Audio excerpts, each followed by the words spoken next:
Hi everyone, and welcome to Amy Explains, where we answer your questions about trans and/or media issues. Dorian Michel Vendin asks, what is the science behind being trans? Well, to answer this question, I'm going to make sure I'm dressed appropriately. Judging from Suicide Squad, this is how scientists dress, I think. There.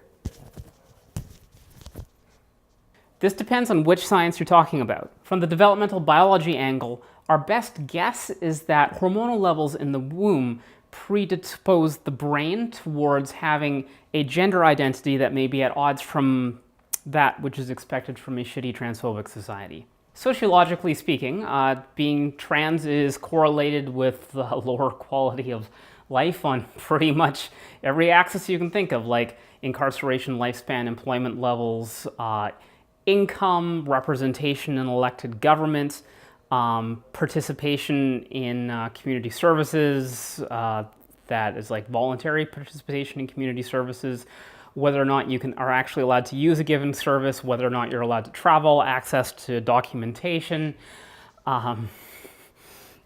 rates of infectious diseases, rates of being the victim of a violent crime, rates of being the victim of a sex crime, rates of suck.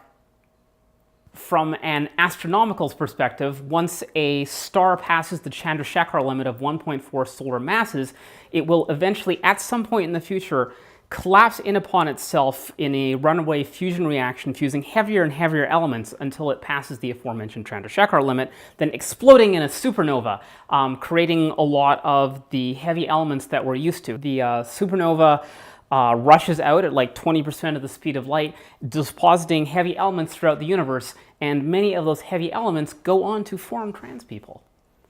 Science.